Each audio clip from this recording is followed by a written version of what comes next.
Welcome to Breaking News to Trading Moves. Good to be here. We've got a pretty big headline on the desk today. It involves Hapag-Lloyd.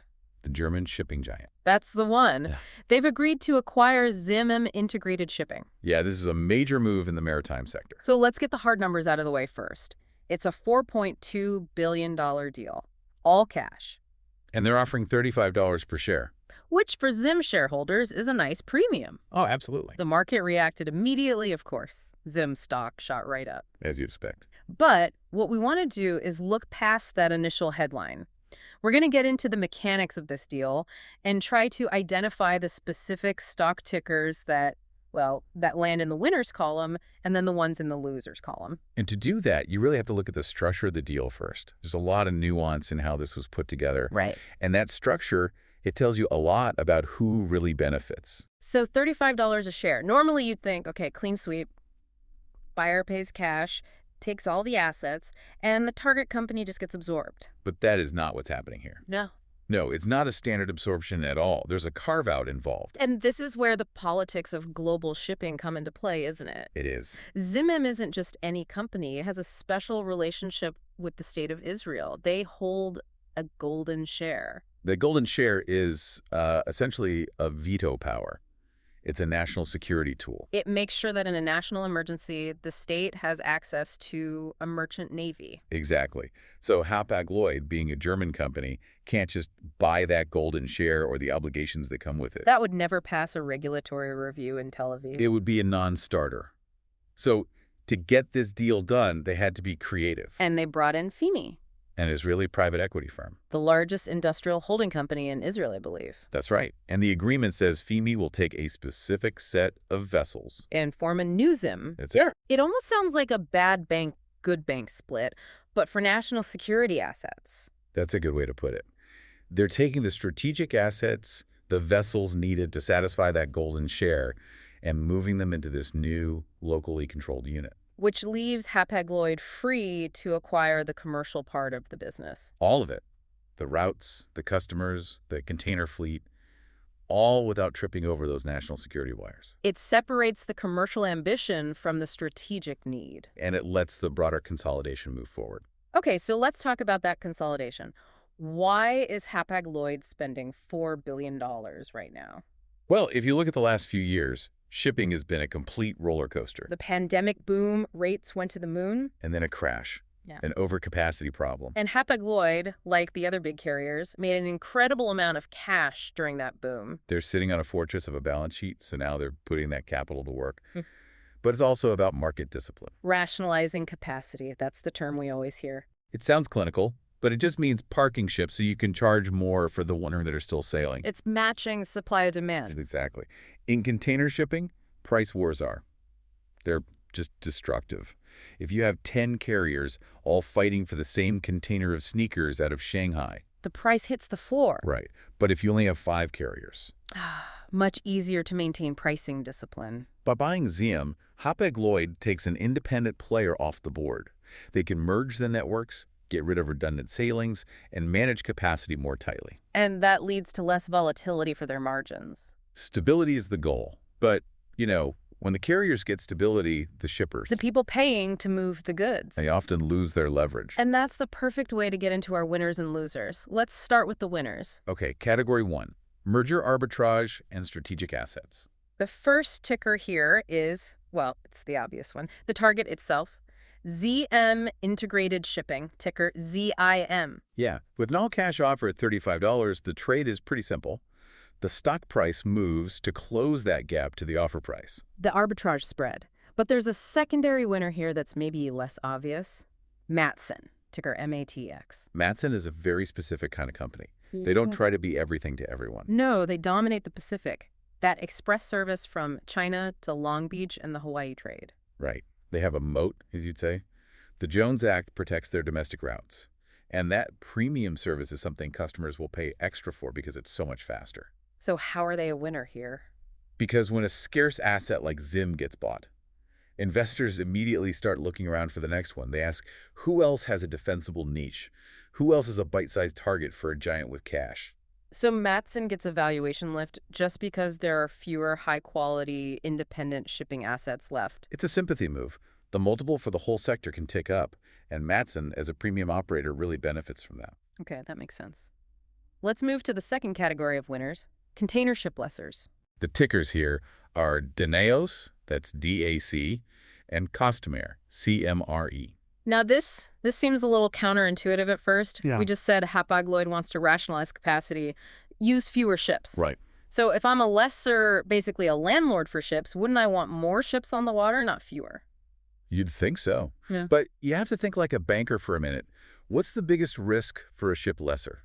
Your tenant goes out of business and stops paying the lease. Exactly. Yeah. Counterparty risk. When Hapag-Lloyd buys ZIM, the combined company is a financial giant. It has much better credit quality than ZIM did on its own. So even if they lease slightly fewer ships, the quality of that contract gets a lot better. A lease with a AAA type tenant is worth much more than a lease with a smaller, more volatile operator. And these lessors want to sleep at night knowing the check is going to clear. That's the key. Plus, the big carriers never want to own 100% of their fleet anyway. They need flexibility. So they own a core fleet, lease the rest. Right. To handle the peaks and valleys. So Danaos and Costamare are still essential, but now their customer is just more solvent. All right, category 3 for the winners, freight forwarders. We're looking at C.H. Robinson, ticker CHRW, and Expeditors International, EXPD. The travel agents of the cargo world. They don't own the butts, they just book the space. And chaos is their friend. Explain that, because you might think with fewer carriers, it would be easier for a shipper to just call Hapag-Lloyd directly. In a stable market, maybe, but merger integration is messy. Very messy. When Hapag absorbs ZIM, routes are going to change. Port rotations will shift. A service that left on a Tuesday might now leave on Thursday. Or a service might just get canceled completely. And that creates a ton of confusion for the shipper. If you're a mid-sized company trying to move auto parts, you don't have time for that. No. You just call C.H. Robinson. You pay the intermediary to solve the complexity for you. It's exactly. Navigating these network reshuffles is where forwarders earn their highest margins. They find capacity when the normal channels are all mixed up. So CHRW and EXPD, they'll probably see a nice uptick here. Okay, that covers the winners. Now we have to look at the other side of this. The losers. Who takes a hit when this kind of consolidation happens? We have to look at who's paying the bills. Category 1, import-heavy retailers. The giants. Walmart, ticker WMT, and Target, ticker TGT. These companies run on supply chain efficiency. I mean, their entire model depends on it. They negotiate their ocean freight contracts every year. And leverages everything in those negotiations. Everything. When you have 3 carriers fighting for your business, you can dictate terms, the price, the detention charges, all of it. But when one of those competitors disappears... Your leverage changes. The math is different. Walmart now has one less phone number to call to play off against the others. It effectively creates a floor for freight rates. It's just harder to get those rock-bottom prices. And for companies moving millions of containers, even a $50 increase per box, that's a noticeable hit to the gross margin. It's not just the price either, it's the terms. Things like demurrage fees. Tighter capacity usually means stricter enforcement of those fees. So, yeah, WMT and TGT are looking at a much stricter operating environment. Okay, second category of losers, e-commerce and big box shippers. We're talking Amazon, ticker AMZN, and Costco, COST. This feels similar to Walmart and Target, but there's a slight difference here with peak season, right? It's about optionality.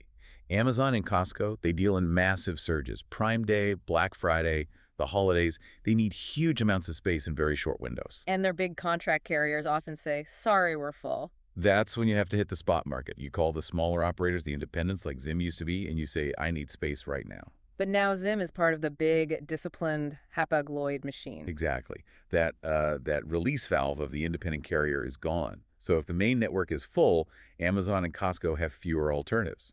And that scarcity drives up the spot rate during peak season. Which increases their cost to serve. It makes their supply chain more brittle right when they need it to be the most flexible. Ouch. Okay, final category.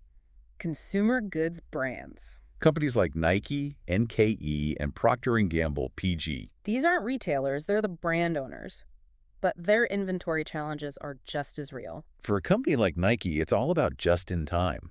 They have product launches tied to massive marketing campaigns. The sneakers have to be on the shelf when the ad runs. And we just talked about how mergers create network shuffles. If a vessel is delayed because Hapag is reorganizing a port rotation, Nike could miss a launch window.